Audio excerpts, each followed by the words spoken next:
Sabi ni Jesus Christ. Si Jesus Christ to, tandaan natin. Sabi niya, therefore, tingnan po ninyo. Keep watch because you do not know when the owner of the house will come back. Pagmasdan niyo mabuting ginamit ni Jesus Christ ng mga words dito. Sabi niya, whether in the evening or at the midnight, when the rooster crows, or at the dawn. Pansinin niyo mabuti. Evening means from 6 o'clock to 11 o'clock. Midnight, alas 12 in punto ng gabi. Okay ba? Okay? Pero alam po ninyo, ewan ko yung mga, ito magagaling yung mga lalaki dito, na mga magmamanok. Okay? Alam po ninyo, umpisang tumitilaok ang manok alauna ng madaling araw. Hanggang alas 3 yan.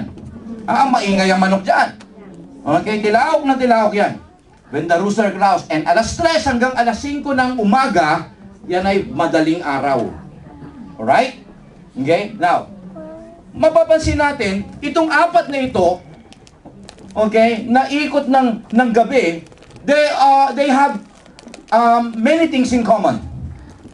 Una, ang napansin ko rito, pagka sa gabi, itong sinabi rito ng ating Panginoong Hesus, ito yung oras na tayo'y inaantok na. We want to sleep, tama? Ang kadalasan nga rito, ito yung oras o panahon na tulog ka na. Depende, meron pagka masyado kang puyat ng isang araw, evening pa lang tulog ka na. Ngayon, pagka medyo tawag dito, nakainom ka ng lipobitan, midnight ang tulog mo.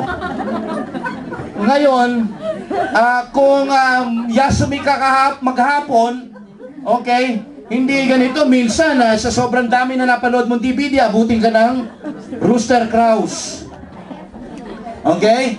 Ayun, pagka na-enjoy ka naman sa iyong sa iyong FB, sa mga sabi mo kasi, hindi bale, bukas naman yasumi ako, abutin ka ng doon, madaling araw. Alright?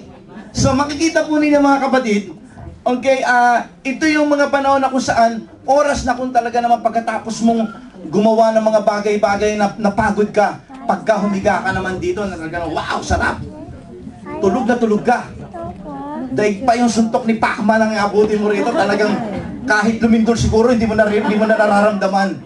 Okay? Sapagkat sobrang pagod ka rito. Alam po ninyo, gano'n na naramdaman namin na Sister Loy ninyo eh.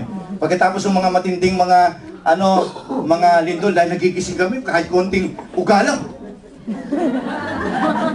Palibasa, ilang araw hindi nakakatulog. Aba? Alright?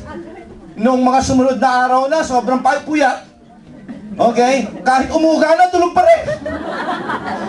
Tatanungin nga ng Sister Loy mo eh, Daddy, lumindol ba kagabi? Lumindol? Ay, hindi ko naramdaman. Alright? Diba? Gayang nangyayari sa atin yan? And sa gabi, mga kapatid ko, ito yung panahon na talagang, sabi ko, one thing in common, itong mga ito ay lugar na o panahon na sarap matulog. Kaya niya ginamit itong bagay na ito. Ginamit niya yung panahon na ito kasi pinapaalalahanan tayo ni Lord tungkol sa problema ng pagtulog spiritual. Okay? Ito ang kalaban nating mga Kristiyano in the last days. Sapagkat naalala ninyo, yung pinag-usapan natin last week, na in the last days, alam po ninyo, hindi lamang po earthquakes and famine ang nandito, kung hindi ang in the last days, ito yung kung saan ang wickedness ay kakalat. At tandaan natin, compare nyo ang henerasyon natin sa mga henerasyon na nakaraan. Ito na yata ang panahon na pinaka masarap mabuhay sa mundo. Bakit? Abay, nandito na lahat. Lahat dipindot na lang. Nung araw, kinakailangan mong hampasin ang TV para makita mo yung litrato ng tao. Tama po ba? Okay, makikita mo, kuka na nga ibabaw, kapapalo eh. Dahil mawawala, tapos palo, labas na naman. Okay? Samantalang ngayon, pambihira, 3D. Alright?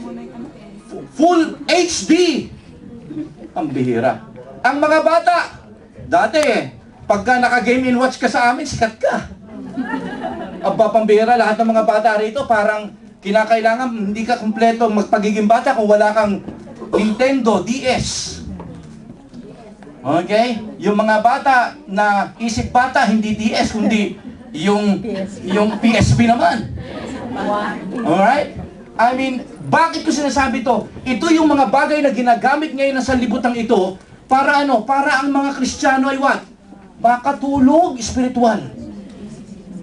Okay? Ang dami pwedeng balahan ngayong panahon na ito. Okay? Ito na yung panahon na sinasabi, alam po ninyo, next week week kasi hindi ako preacher dito sa next week. Next week, ihandaan ninyo yung may kasunod po itong preaching ko. Sabi ni Jesus Christ, darating ako kagaya ng panahon ni Noah. Pakinggan niyo mabuti. Okay? I mean, yun po yung ano na yun. Ano ba, bakit gano'n? Kasi di ba ginunaw ni Lord John? In the end times. Binubuo ko na po yun. Ang ganda.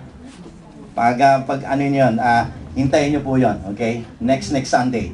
Ako pong preacher dito. Ito po yung kasunod ng aking preaching na yan. Follow up lang, pero hindi po to series. Okay? Now, tingnan po natin. Naisingit ko lamang po yun. Isang bagay na nakita ko rito, ito yung panahon, maraming tao ang natutulog o gusto nang matulog.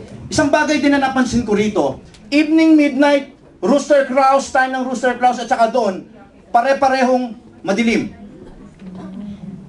Diba? Dark times. Tandaan natin mga kapatid ko. Okay? Yan ang sabi ng Panginoon, huwag kang matutulog in dark times. Huwag kang matutulog. Huwag kang magtutulog-tulog. Because dark times can bring you in a nappy mode. Makakatulog ka rito. Si Satan, okay, ay maraming klaseng lalabay para makatulog ka. Ano ba kayo? Maraming klaseng lalabay si Satan. At kinakailangan lang na maging matalino ka. Okay? At tandaan natin, sabi nga ni Jesus Christ, may trabaho kang dapat gawin. Sabi po ng salita ng Diyos dyan, okay? Tayo daw po ay mayroong pagtawag mula sa Kanya. Meron kang trabaho. Meron kang pinagkatiwala. Sabi niya, do not fall asleep. Naalala niyo po ba, ewan ko kung nangyari niya sa inyo to, ito madalas mangyari sa akin. Okay? Pagka umarkila po ako ng DVD, okay? Talagang excited ako. Dahil sabi ko, Mami, kasi mahilig po kami ng Sister Loy ninyo yung mga comedy. Okay? Ito pinakamaganda, nakakatawa ito. Okay?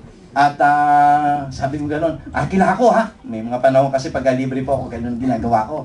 Noon tayo. Okay? At alam po ninyo, hihintayin ko pang Sister Loy ninyo na kumpleto ako sa introduction ng para maging maingganyo siyang manood. At hintayin ko siyang matapos magluto, maghugas ng pinggan, yung kanyang nilaba, masampay, para wala nang udyama. Manonood na lang kami ng DVD. Okay? Pag di tapos na po yan, lahat yan, no? Tapos kumpleto with my mga introduction para yung kanyang interest ay magising. So, nilagay ko ng ganyan, yan. Ayan, Mami ha, tingnan mo yan. Ano yan talagang ganyan, umusiro yan, okay? Okay? Hindi pa natatapos yung kalagitnaan, hindi pa kami umabot sa kalagitnaan, mga kapatid ko, pagka kwento ako ng kwento, pagkakita ko sa sterloy nyo, naghihilik na. Nakanganga pa. Okay? I mean, alam po ninyo mga kapatid, naranasan nyo ba yung ganon? Kahit kaibigan mo, dadala ko